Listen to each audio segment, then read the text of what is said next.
Vian, thank you for being here. Would you introduce yourself however you like? My name is Vian. I'm a Yazidi woman from Kocho. Now I live in Australia and I study nuclear medicine. Lovely. Take me back to how it was like in Kocho. What was it like growing up there? It was a nice, quiet village. Living and playing around with friends, family.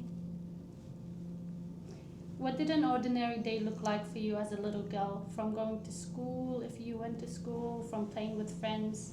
How did it look like from waking up in a village to, how the night ended for you and your family? It was nice and quiet. Going to school, coming back, playing with kids on the streets. It was a nice and quiet life. Yeah. What do you remember most about your family? Is there a specific memory that you connect to them that stands out in your mind? Yes, I remember all the family gathering together on lunchtime. Yeah. On lunch, all the family would gather together, have lunch together, and those were like the best moments. That's very nice. And did you have a lot of siblings in your family? What number in the sibling line are you? Yeah, I had 3 sisters and 3 brothers. I had 3 older brothers and 2 older sisters. I see. And I have a younger sister. That's very nice. So among your siblings, who would you say you were the closest to relationship-wise? I would say my younger sister. That's nice. We always used to play together. Sibling, yeah. Yeah. Sometimes I feel like you get a little bit scared of your older siblings and they're a little bit cross. Yeah. Like second parents sometimes. Yes. What was your village like, your community? And what made it easy in comparison to other villages out there? We were known with our traditional clothes, and gathering together in Eids, going to each other's houses, knocking the doors, asking for lollies. No, that's amazing. Must be a lot of good memories in the back of your mind. You mentioned you went to school. What did you want to be back then in regards to your careers? I know now you're studying at university. Was there something different in your mind that you wanted to do back then, or was it still this? No, it was my dream to get into university and study medicine back then, but it changed. When it came to your father's and brother's career, what did they work? Were they close to home or were they further away? No, my dad used to work in the northern Iraq. He was a truck driver. And also my brother sometimes used to work with him. And then my younger brothers, they were studying. I see. So it seems like even when you lived back in the village, the family was a little bit separated. What was home like with everyone like spread out? Even my dad was away working, but it was a nice, warm, quiet house. Yeah. And then we had the best time with him when he used to come back. Yeah. No, that's nice. I imagine with quite a few siblings and your mom, it would have been a very enjoyable time even then. Yes. I want to talk about what happened in 2014, and I'll start by asking, when did you first hear something was wrong? What was the first time like when you heard the word ISIS, and what came to your mind? I was a small kid not knowing what was happening, but from what I could see from the faces, like from my mom's face and from my brother's faces, I knew something was wrong. And it never felt the same again. When you say something was wrong and when you say it never felt again, can you give me a comparison of what changed? Was it the way they act, the way they talked? Was it like the dynamic within the family or the village that had changed? Yeah, it's the way they talked, the way they act. I could see fear in their faces. So a significant event that happened within the Yazidi genocide at that time was that Kojo was surrounded for 12 days. What do you remember about that waiting? It was very hard. All I could remember is waiting and not knowing what's happening next. Fear. We lost the feeling of being safe again. It was just waiting and not knowing what's gonna happen. You mentioned the adults around you changed the way they talked, the way they acted. In between the time that ISIS was approaching and the time that Gojo was under the captivity, how did the adults around you change during those days specifically? Well, the adults, I could see them whispering, don't wanting the kids to know, to actually know what's going on, just so we don't get scared. And I could see them not feeling safe at all anymore.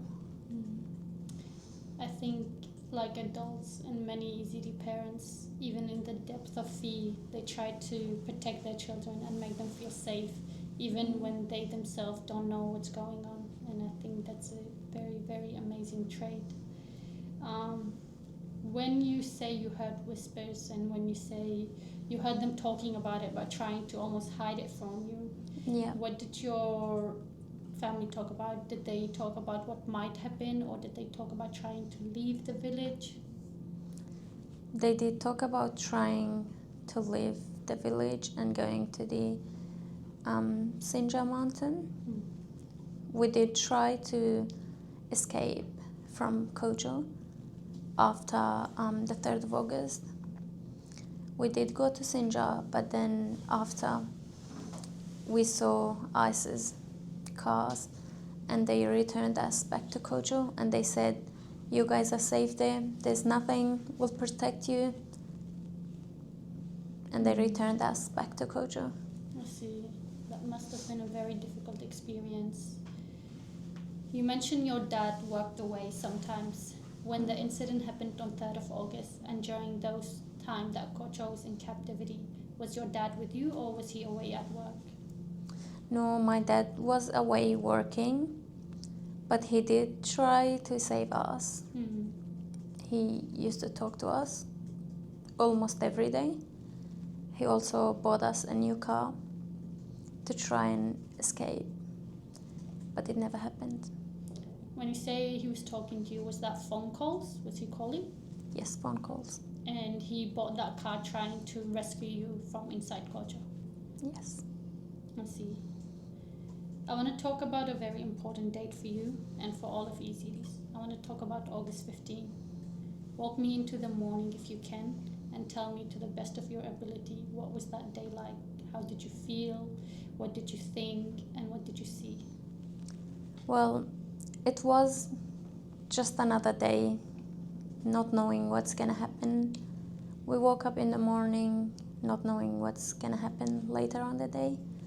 But I remember we were on lunch, trying to have lunch, and then we heard neighbors knocked on our door and said they want to gather everyone in the school. The day felt heavy and not normal.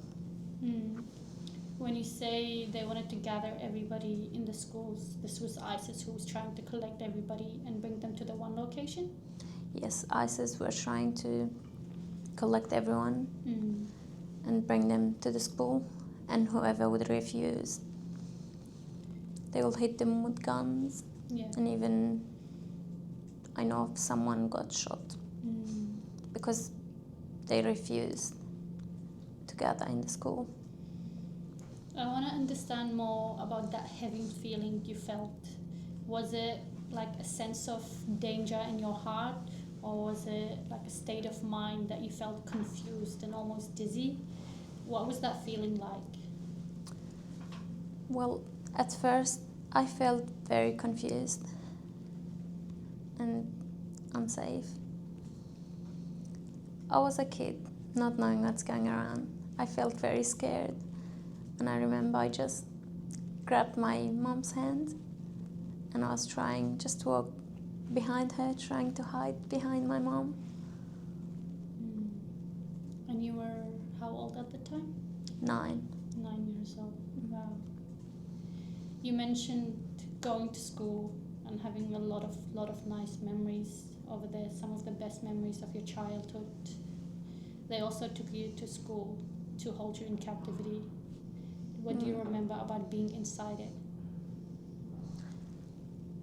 It's a very painful memory because in the school that I had my best days with friends in, teachers, friends around me.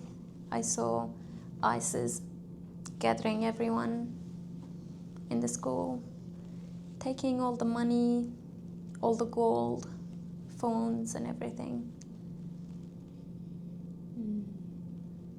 School for many is an opportunity to progress in life, and especially our children. It's a place where we make one of our lifelong friends and one of the core memories in our life. So I can't imagine having that not only strip away from you an ordinary life, but also having it replaced with so much hardship and so much hatred for a place that used to be so joyful. In those 9 years before ISIS, I want you to tell me about the last ordinary moment you remember before everything changed for you.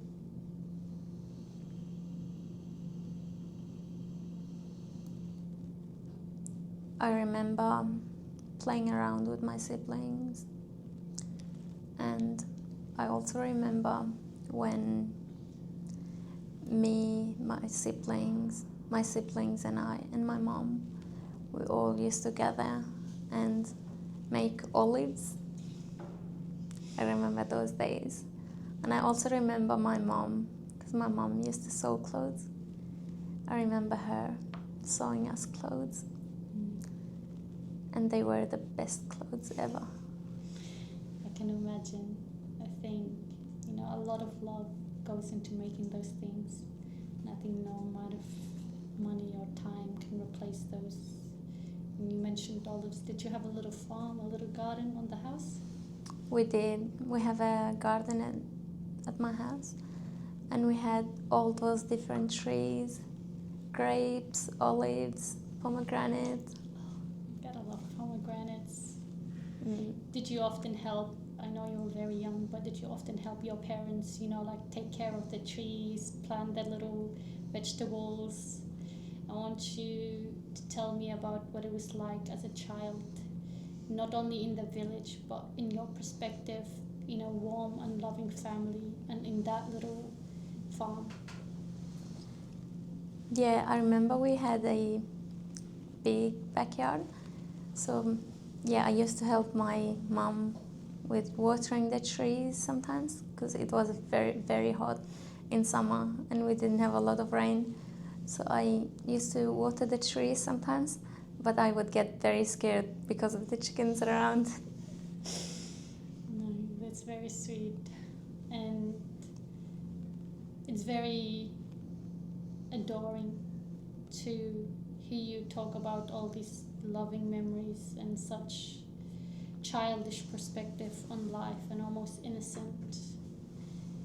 And it makes it a lot more difficult to talk about this next part because I want to talk about the years in captivity, and I want you to know that we can move past anything, and please take this gently. You never need to describe anything in details, and you can only say what you're comfortable with. Nothing is expected for you and everything is appreciated. I want you to tell me about after being in that school. How did you go from being there with your mother, with your other family members, to going into captivity? So on the 15th of August, I remember when they gathered everyone in the school. They separated the men from the women, especially like the older men, like anyone over, I would say 16. They gathered everyone together, and then like half an hour later, we did hear gunshots. Some people said they killed them, some people said they escaped, but that was including my older brother too, and I still don't know anything about him. I see. It's a very, very difficult time for you and your whole family in the Yazidi community. I imagine when you say anybody older than 16, they're probably categorizing them by people who can fight back and people who can protect whoever else is there. So I imagine ISIS wanted to get rid of any possibility that the cultural members would fight back. After not seeing your brother from that day on till now, correct? Mm. And hearing those gunshots and not knowing whether those men were killed or had escaped, what were the thoughts going to a 9-year-old Vian's head? What did your heart feel like? What were the expressions on your mom's face? I imagine it was a school hall. What did the atmosphere in the halls feel like? And also, what happened to everybody left there after that? Well, on my mom's face, I could see fear, and I could see her tears, but she was trying to hide them from us because she didn't want me and my other siblings to know that she's crying. But I could see that on her face, and I could see the hole that we used to have the best memories in. I could see very painful memories. Everyone was crying, fear, not knowing what to do. It's very difficult. Even when I'm going back thinking about it, it's very difficult. I can imagine it's not an easy thing to do. Not only to have the strength to tell us the story today, but have the memories and to live with it every day for so long. After the ISIS members took those men and you heard those gunshots, what were their next actions? I imagine they were surrounding the schools. Did they come in again? Did they separate more people by groups? What was your next memory of what happened after you heard those gunshots? Yeah, they came in again. There was men, the ISIS men, they came in with guns in their hands and trying to separate older girls and beautiful girls from the women and children. They took them to somewhere, I can't remember what it was. I don't know if I was scared or maybe I was too young to remember. They took them somewhere else, and then at night they took everyone else. I was with my mom, but when they separated the other group, it was my sister and my brother's wife, my older brother's wife. They separated them as well, and then at night they took us there as well. I can't remember the village, but we met again with my sister and my brother's wife. And after that, they took us to another place, and then they gathered everyone, and they again took my older sister and my brother's wife to Syria, and we didn't hear back from them again. In your 9-year-old mind, when they were taking young women and young girls, did you have an understanding of why they did that? Now that I imagine you know why? Or was it kind of just being separated by numbers and it didn't really cross your mind why they took the capable men and why they took the young women? It didn't really come to my mind why they took them or where they took them, but I was scared because every single night I would hear my mom crying. Like every single night I would hear her crying and crying, and I knew something was wrong, but I couldn't understand everything at that time.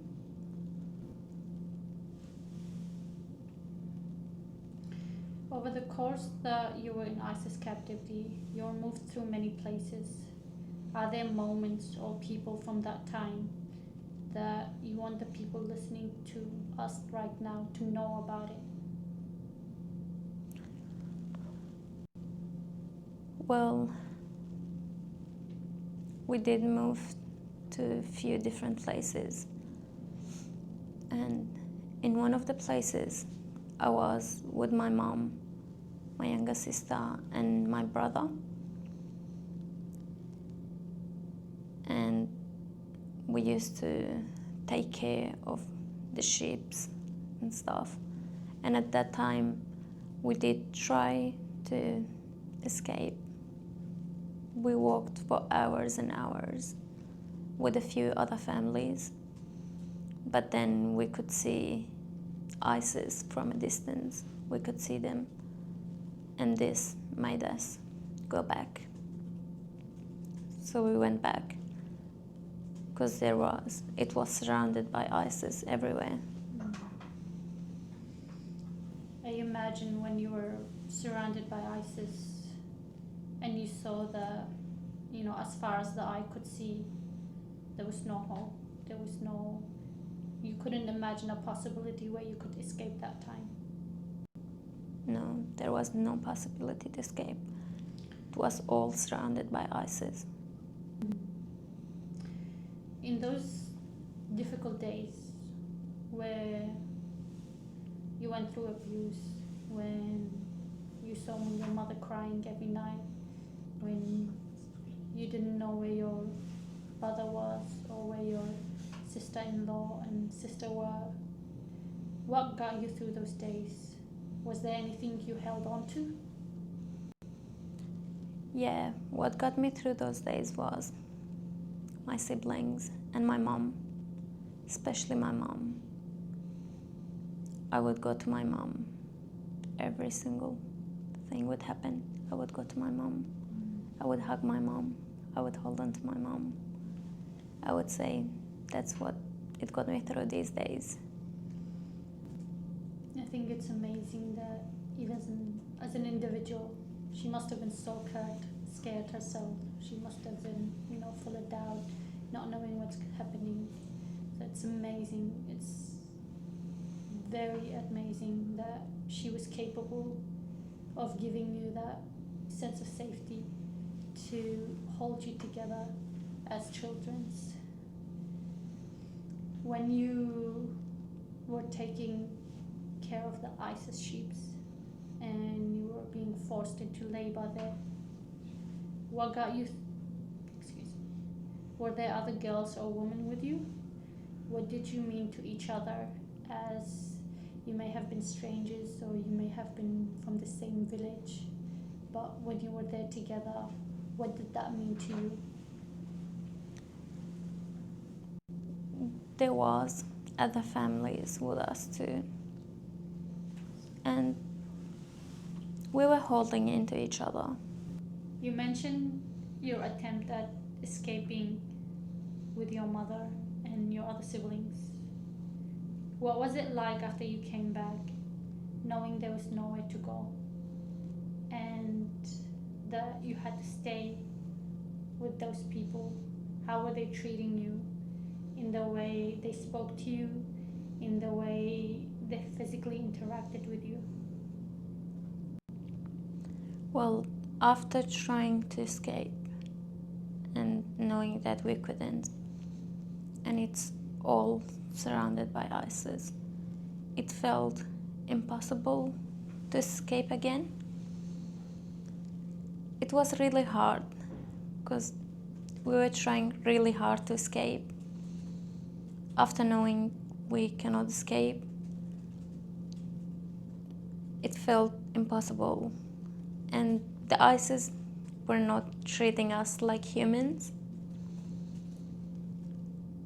They were almost treating us like slaves.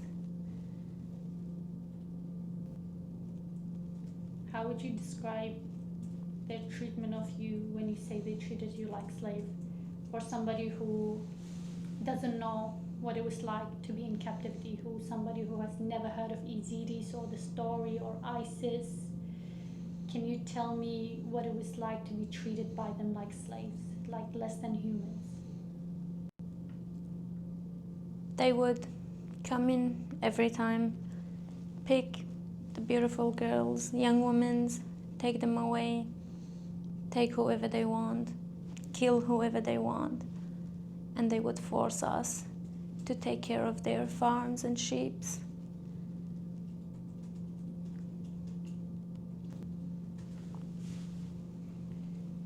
From not having your father there when it all happened, to being separated from your brother, to being separated from your sister, to being separated from your sister-in-law, there was a large number of separation.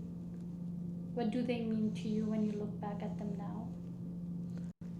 With every separation, it was breaking a part of my heart. Every separation felt like something else is missing.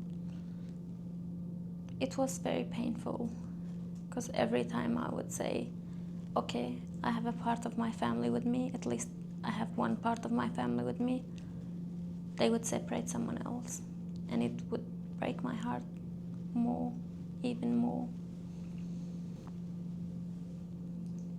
In that time where you were a slave, taking care of the ISIS sheep and under their abuse, how long did that last?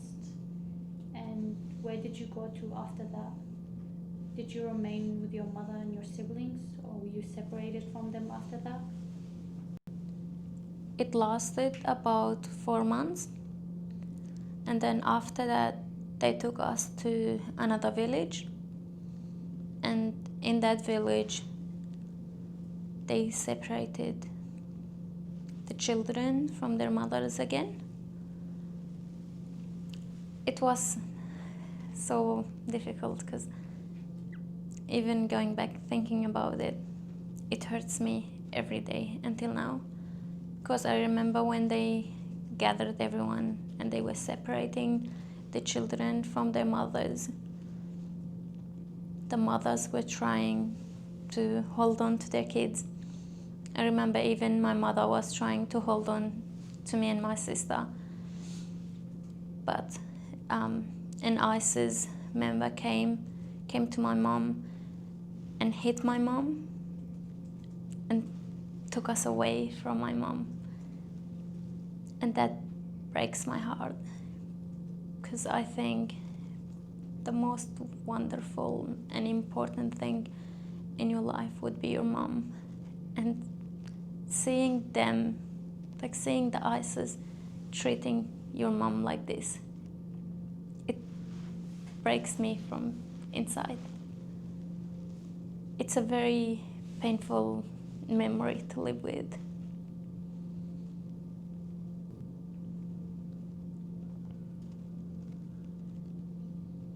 I imagine it also broke her heart to see you being pulled away. you and your sister were taken away from your mom by force, by ISIS. Where did they take you after they separated you from your mom? Were you among other young girls? And did you see your mom after that separation?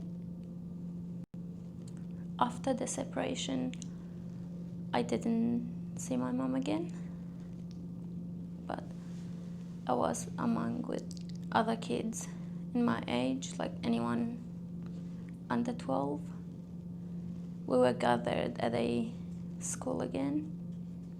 It was a school with all those Yazidi kids.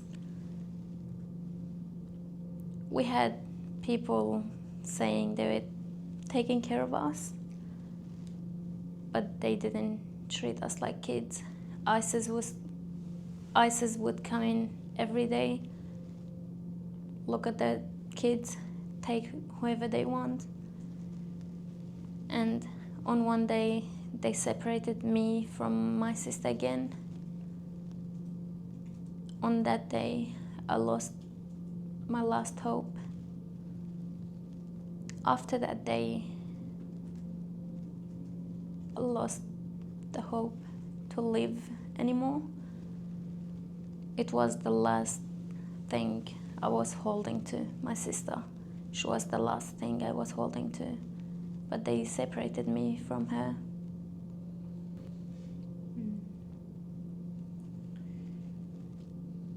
I imagine slowly being separated from every family member, from going in the matter of months to a joyful family in a village, to slowly being separated from your brother, your mother, and your sisters. It must have been a very difficult thing. You survived things no child should face. You don't have to describe any of it. But what do you want the world to understand about what that was? I think if you're a human, you should have the rights. But in the ISIS case, if you're not a Muslim, it didn't matter your age, your gender, nothing mattered. They would treat everyone horribly, treat them like slaves, treat them like not humans, and they didn't have the rights. I think all the humans should have the same rights. Rights to exist. Yes. Yes, I agree. After being separated from your sister, you said that you lost all hope. But I do want to ask, during your time in captivity, was there ever a moment you felt hope during those years?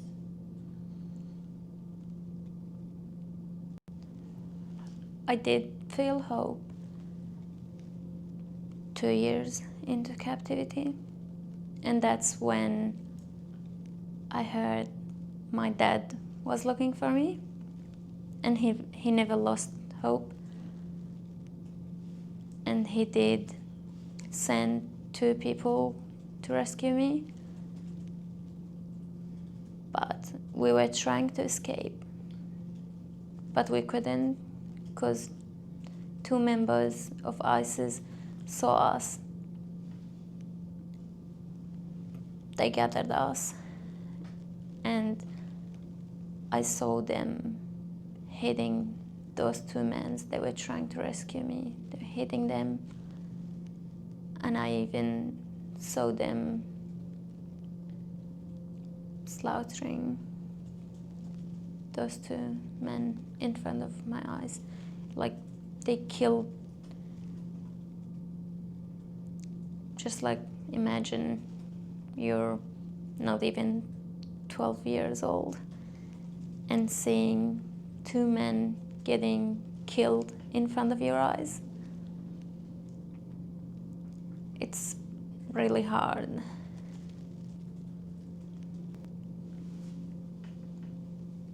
in the years between the separation from your sister and your father's attempt at trying to rescue you, what were those 2 years like? What was it like day to day? Where were you? Who were you with? How were you treated? Can you tell me anything about that and whatever you're comfortable with? During those 2 years, I got sold multiple times, got raped by a few different people. I was forced to pray and read Quran. I was forced to take care of their kids, clean the house, and I would say I was treated like a slave, not a human. And when I got raped the first time, I was only 10. And I remember, because I wouldn't let it happen, I got tied to the bed. And that was with the help of the ISIS women. I got tied to the bed and then got raped. I think many people in the world don't even believe that human slaves still exist. That Yazidi girls, just like yourself, 9, 10, older, younger, that there's actually a market, that there's a price being paid for you, that you are being forced into slavery, that the wives of those ISIS members were the same one who helped their husbands rape you. To the people that not only don't believe it happened, to the people who denying it happening when they hear it from a person who experienced it, what do you want them to know? What do you want them to hear from someone, from a 10-year-old child, from a 10-year-old baby girl? What do you want them to hear from you? I want them to hear what I've gone through, my experience, the pain I've been through, and also I want them to know how strong we are, even going through all this.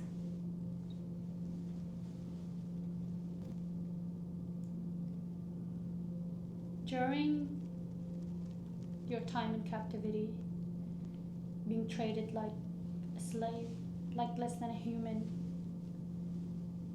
I cannot imagine that you can remain as a child any longer after seeing everything you had seen, after experiencing everything.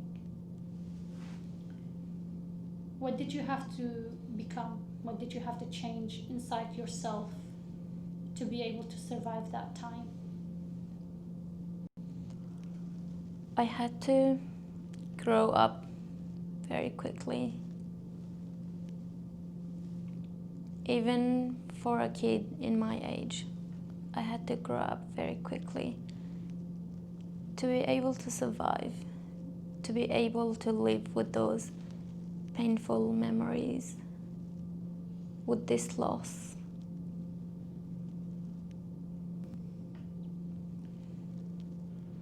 Looking back at that little girl, at 9 years old Vian, what do you feel towards her now?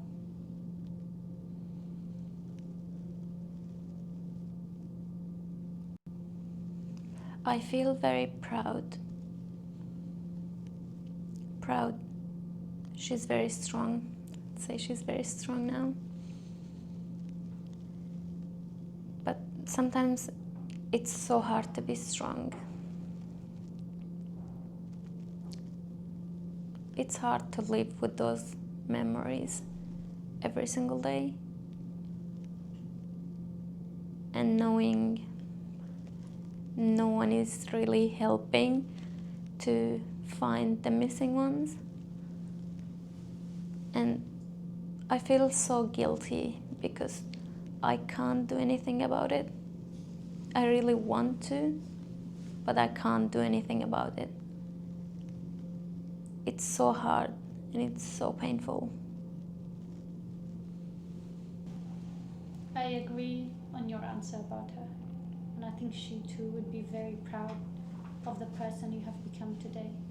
I think she'd be proud of your resilience, proud of your bravery, and proud that you never gave up.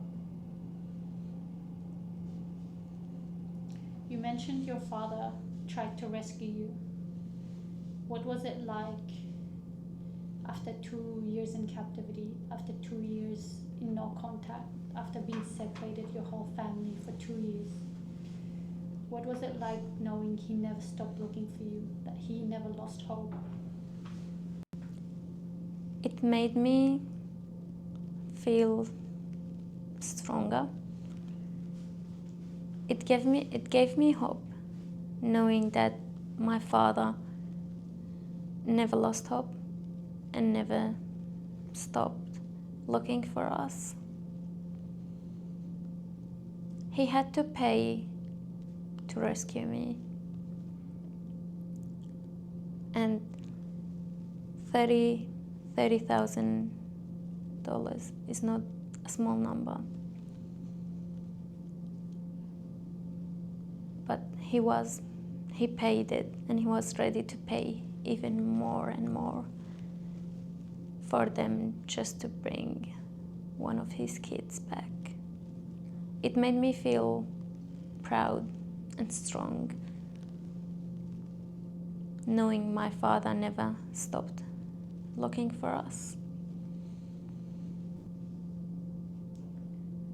It was very sad and unfortunate that that attempt failed, and you saw what no child should have ever seen, and you saw a glimpse of hope, and almost as if your father was reaching out, but you didn't quite catch his hand that time.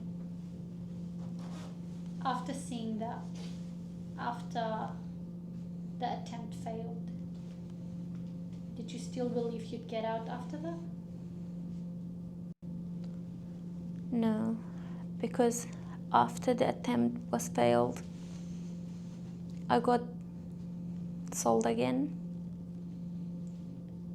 to a man that didn't treat me like a human. I got sold and raped straight away. The ISIS man would hit me and rape me every single day, no matter what.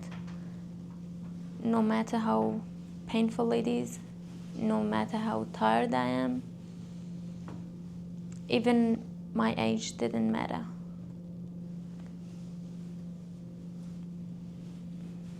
At that time, I lost hope again. I did try to end my life a few times, but they would rescue me every single time. I did feel like I don't want to live anymore. I lost the hope.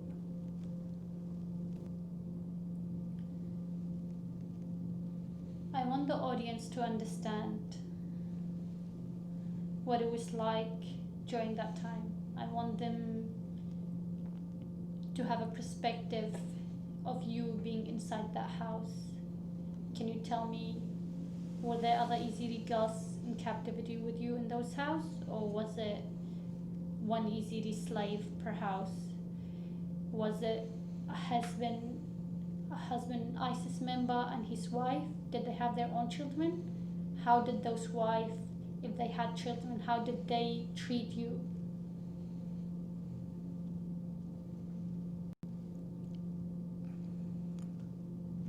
The first 2 years, I was living in a house with their families, but even their wives and children didn't treat me like humans.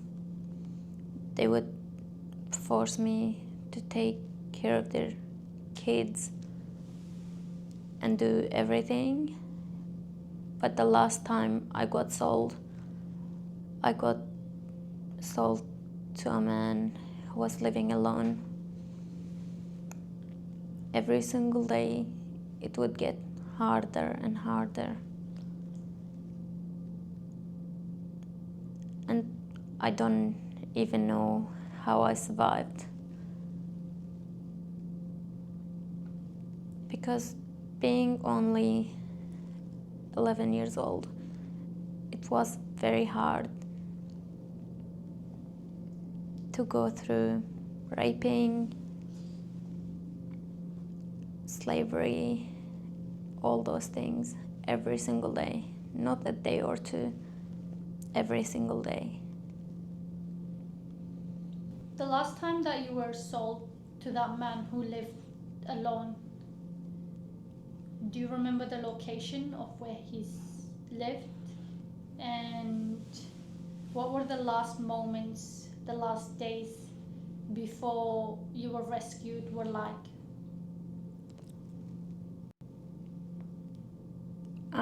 It was in Tlafar. The last days before I got rescued were not great because we had to get out of the house. Like so many families, they sleeping on the streets because the Iraqi forces were getting in the houses and rescuing people, like Yazidi girls and women. And the man who I was living with, he tried to escape, but I don't know what happened to him. But it was very hard days because I could see and hear the gunshots very close to us, and I could also see the Iraqi forces and the ISIS fighting. They were very, very difficult days. When the Iraqi forces were moving in closer, did you know that they were the Iraqi forces? Did you know they were there to save you, or did you think they were another threat? And Tlafar was liberated after 3 years. What were the initial moments, if you remember, of being rescued? Do you remember the soldier who first rescued you? Do you remember what the environment was like? Do you remember how you felt? I remember there was quite a few families. We were all gathered together, like ISIS families. We were all gathered together, and I can't remember where.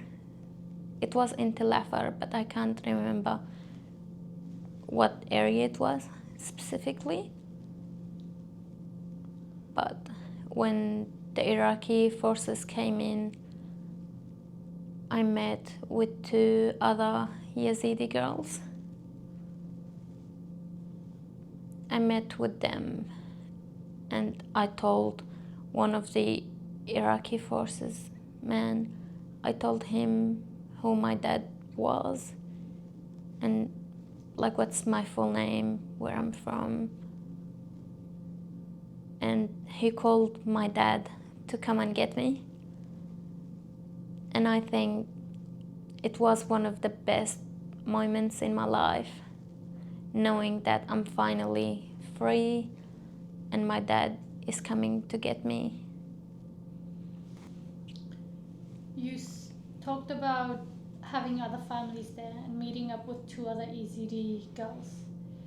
The other members that were there, or the other families, were they also Yazidi, or were they of other faith in ISIS captivity, or were they extension of ISIS families, like their wives and their children? It was ISIS families, mostly wives and children.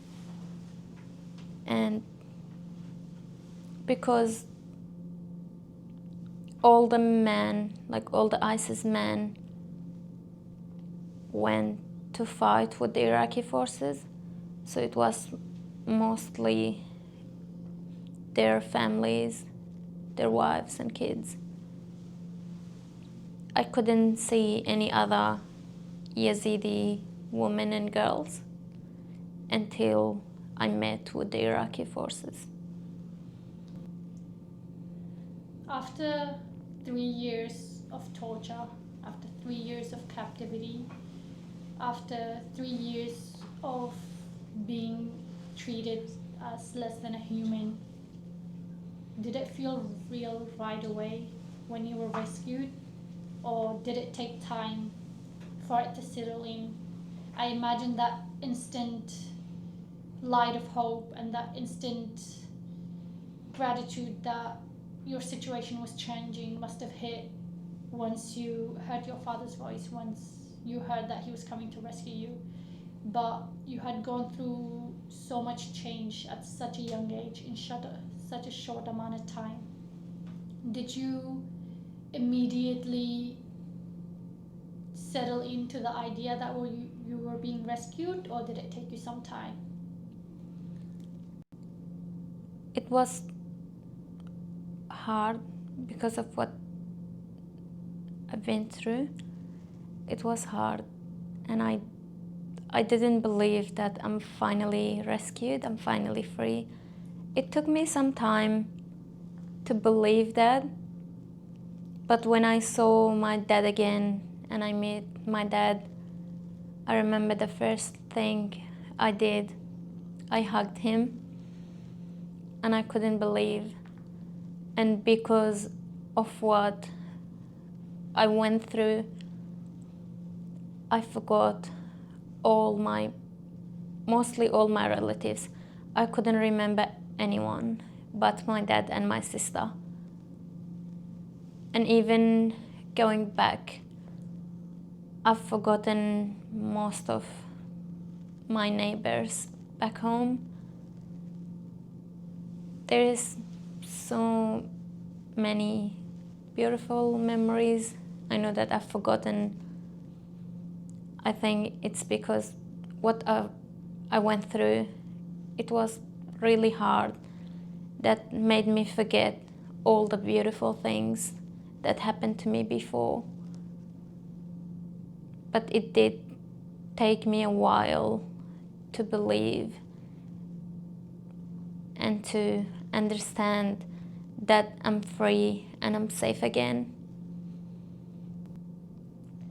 I can only envision how that hug felt like. Just thinking about it is giving me shivers. And you mentioned after coming and being rescued, you found out that your brother was no longer with you, and you did not see your mother, you did not see your other brother or sisters. What was it like to step back into a world that had moved on without you and that was no longer the same? It was really difficult. Even though years later, sometimes I still don't believe it's real.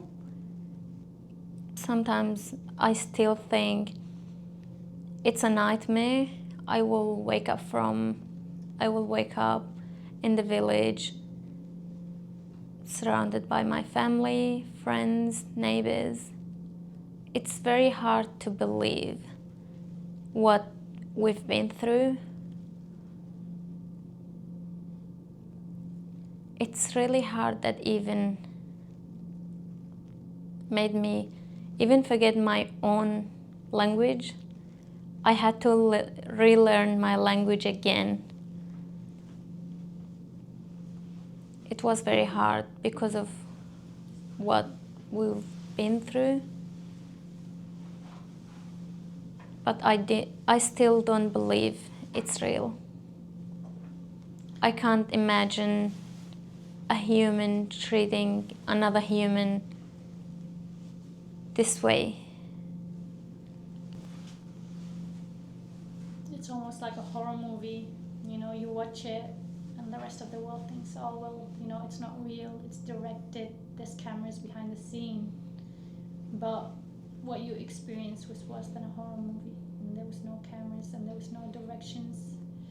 It was unfortunately done with intent, and it was only done to harm you, with no blame on you for anything you could have done in the 9 years you had existed before then, or anything any Yazidi had done to deserve any of that.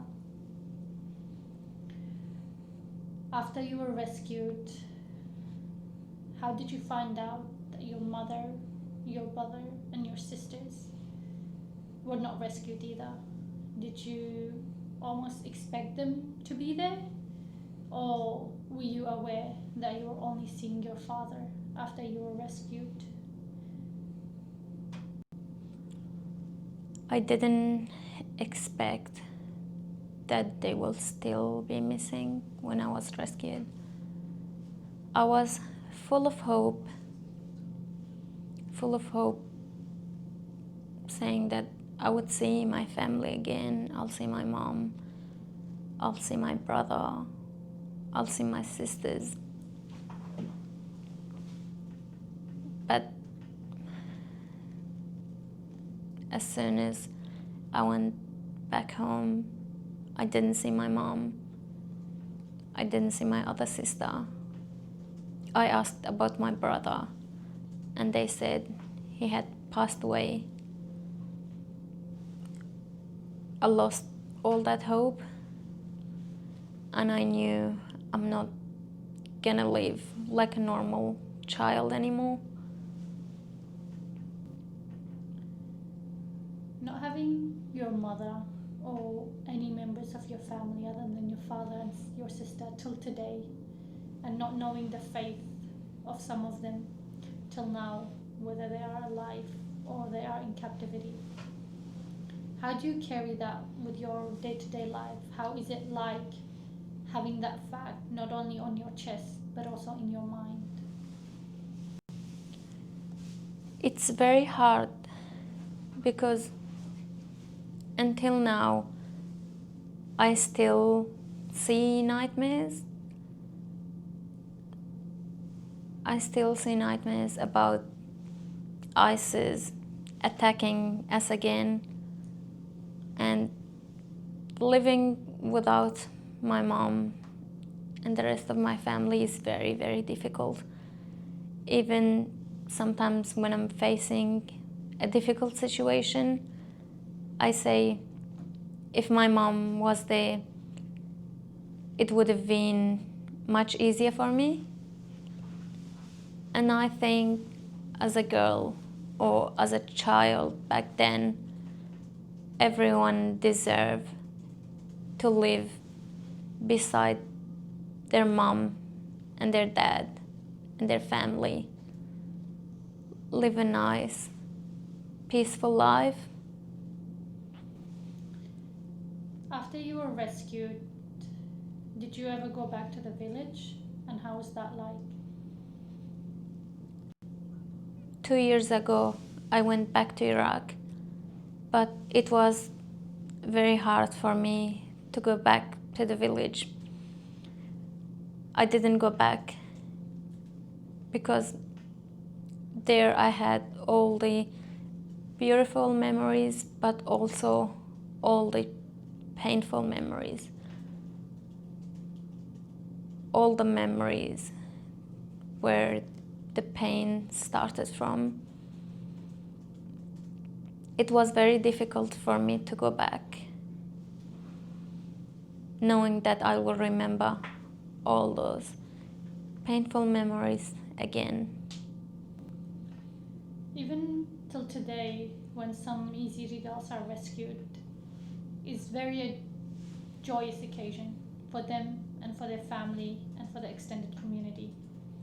As a survivor who was rescued, what was the hardest part of coming back that people wouldn't expect?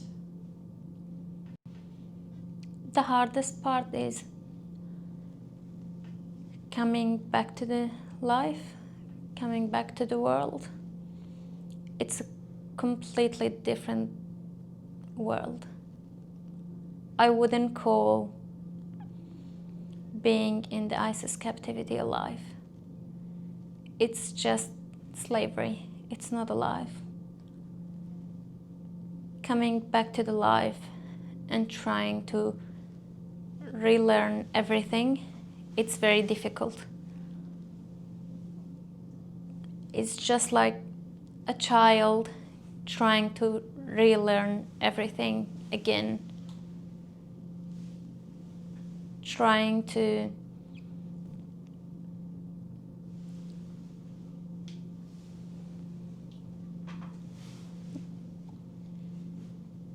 I can imagine that it was very hard, and you've done a very, very impressive and good job at it. Being an amazing daughter, an older sister, being in university, and having a whole life, in my perspective.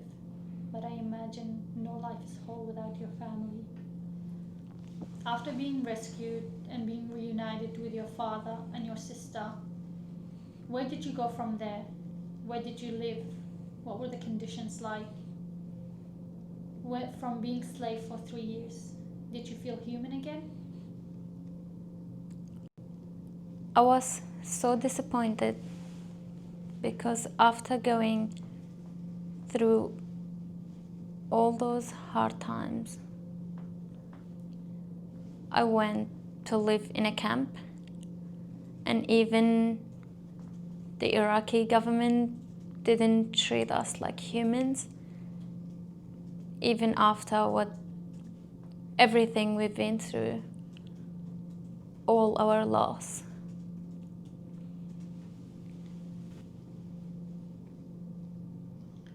How long did you stay in those refugee camps, and what were the conditions like? Did you have clean water? Did you have food? Did you have space, or were there a lot of people crammed up in tents? I understand that the Iraqi weather is very extreme, from extreme summers to extreme winters. How did you live through that?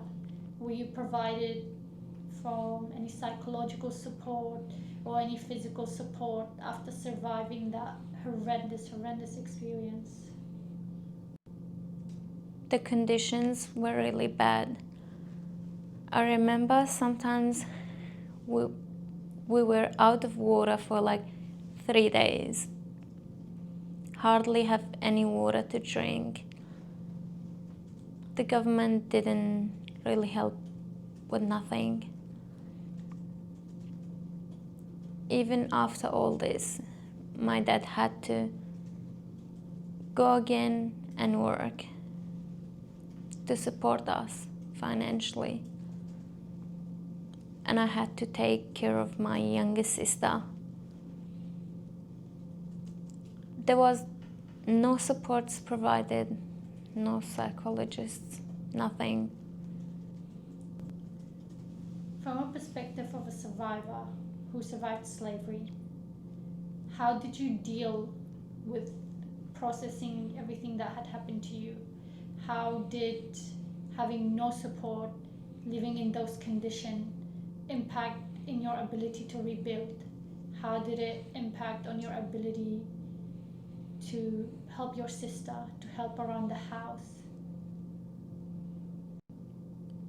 It was very difficult because we stayed in the camp for 2 years, just over 2 years.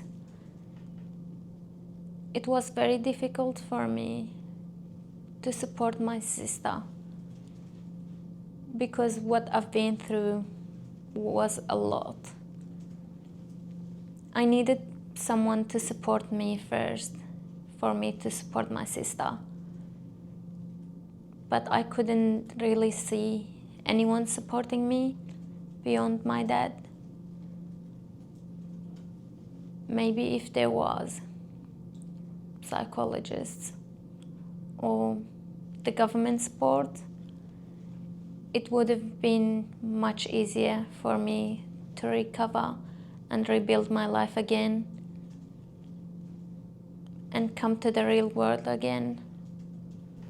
After those horrendous experiences in the camp, having no support, not mentally, not physically, to recover from the challenges that you had faced, what do you feel and what do you think when you are aware that almost 12 years after the genocide, there are still survivors living in camps, there are still survivors living under those conditions, and there are still survivors with no support from not the national government or the regional Kurdish government? I feel so disappointed because after everything the Yazidis have been through, there are thousands of people still living in the camp. No support from the Iraqi government or the Kurdish government. It's really hard to see thousands of my communities are suffering to live in these camps under these conditions, and they don't have any support. Gojo is known to have one of the largest mass graves of the Yazidi community, with other number of mass graves in the following region around Shingal. There have been only little efforts to try to recover those bones and identify those people and return them and give them a respectful burial and to their family to mourn them. Thinking about the fact that maybe in one of those mass graves, maybe the bones of your brothers, or maybe the bones of your neighbors or other members from your village, how does that make you feel that almost 12 years later there has been no large-scale investigation into helping the Yazidi community recover their bones and give their family members a respectable burial? It's really hard and also disappointing, because the hardest thing would be not knowing the faith of your family, friends, and neighbors. I think they should put more effort into those mass graves to identify the bones, because like for me, it's really hard. I've got 2 brothers and my mom missing. It would have been easier for me if I knew if they dead or they still alive. I would like you to tell me and the audience how it is like to mourn someone who has no grave, where you have no tombstone to visit. How is it like, not only in Australia, but to see other family members, to have somewhere to go to cry to, somewhere where they know where the remains of their family members are? How does that compare to you, and how does that make you feel? It makes me feel really sad, because at least if they had a grave I could go to, cry a bit there to feel better, talk to them, knowing that their bodies, their bones are there. It's really difficult not to know where they are, if they're still alive or not, and if they're not, where their bones are. Before moving on to your arrival in Australia and your life here today, I would like to know, in general, when you put into perspective all the Yazidis in refugee camps for 12 years, all the mass graves undiscovered, all the bones still being waited to be returned to their families, and the state of the Yazidi community today, and the lack of efforts to help us rebuild our homes, what would you like to see in the future? And what does hope look like for you, for the Yazidi community, and for Shingal? For me, hope would look like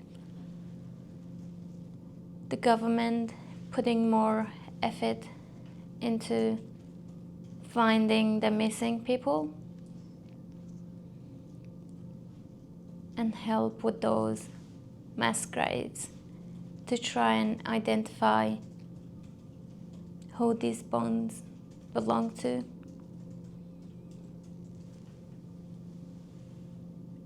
It would be really helpful, mentally really helpful, to know who those bones belong to. And at least if you can't find your beloved one's bones in any of those mass graves, to have a hope and say maybe they're still alive.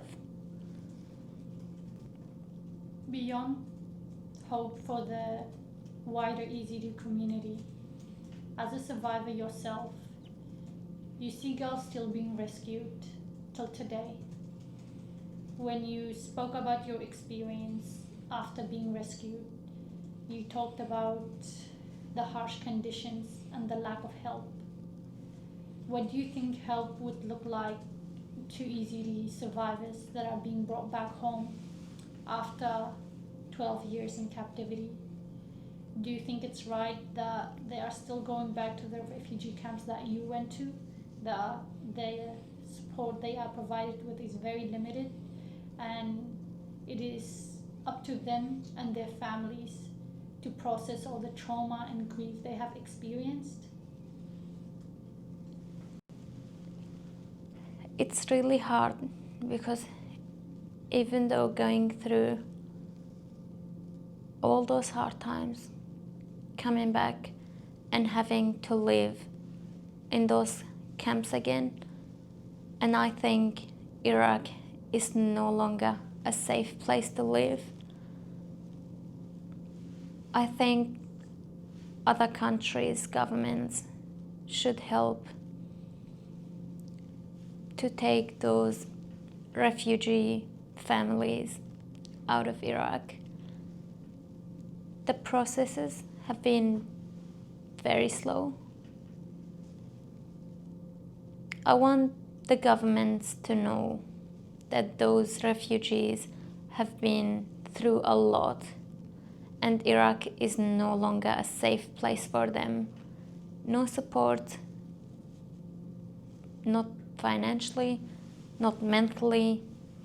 They have no support at all.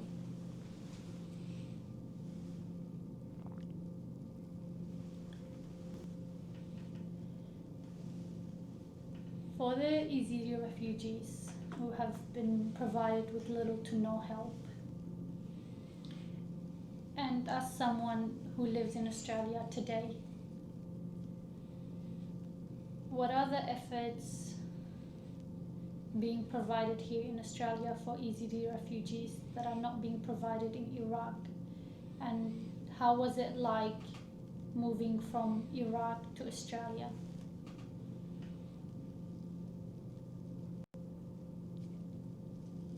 Even moving from Iraq to Australia, I didn't believe that I would be safe. But I called Australia my safe place. And I think what the government is providing to the Yazidi refugees here in Australia is very great. They're supporting them financially and mentally, and nothing of that is provided in Iraq. Today you live in Australia. How is it moving here? And how have you found the difference in Australia's treatment to Yazidi survivors in comparison to Iraq's treatment to Yazidi survivors? Australia provided me with a lot of support. They provided me with a psychologist, GP. They cared about my mental and physical health. Even though Iraq is my own country, they didn't provide me any support. Australia has provided me with a lot of support. That's why I called Australia home and my safe place. You're studying nuclear medicine and molecular imaging. What pulled you towards that field? Because Australia has done a lot for me. I did researches and found out that Australia is one of the largest country with the cancer, and I thought it would be one of the good ways to pay back. That's why I chose nuclear medicine to save lives. Even though ISIS tried to take away our life, now I'm trying to give life to other people and make their life better. Thank you for that. And I'm sure you will make the life of many, many more people better in the future studying this degree. I hope so. I would like to know about your sisters that are living in Germany and Sweden now. Since the age of 9, your family has been separated and it hasn't been the same since. What does family mean to you after everything that you have experienced? Family means everything to me. Everything nice. I would say my sisters are my best friends. Not just sisters. I see them as my small world. Share every small detail with them.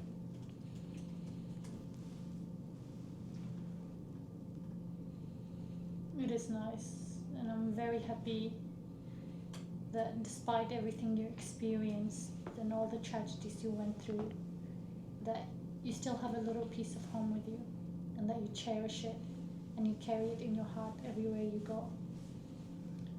You have experienced some of the harshest days any human on earth has experienced. I would like to know, what does an ordinary good day look like for you now? A good day would be going to uni, coming back, spending time with family. I would say the most important part of my day would be spending time with family. That's a good, normal day to me. I hope you have many, many good days and many, many normal days. Thank you. For our audience who may have never heard of the Yazidi genocide or the Yazidi name at all, what do you most want them to understand from your experience and the genocide as a whole? I would want them to listen to the survivors, listen to their story, to their experience, what they've been through, and understand that being away from your home and your family is not an easy thing.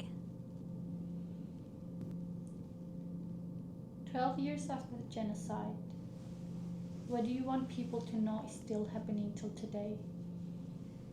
That women and girls are still missing. Women and girls are still missing. And I think they're still suffering what I suffered. I think the ISIS families are still treating them like slaves, still treating them like not humans. It's so hard because they've been missing for almost 12 years, and 12 years is not a short time. Having to go through all this for 12 years is not an easy thing. I want people to know and to understand that this is really hard. Having to go through all that every single day for almost 12 years is not easy. And I also want the government to understand this and also help to find the missings. After all the horror you have experienced, you are still here, standing strong, brave, and telling your story. What is it that keeps you going? What keeps me going would be my family, my dad and my sister, and the hope of saying I would see the rest of my family again. That's what keeps me going till now. We Yazidis, we did not deserve that genocide, but fate willed it. And betrayal was harsher than death. They betrayed us when we were searching for safety. We will not forget, and we will not forgive, and we will not allow history to write us in silence.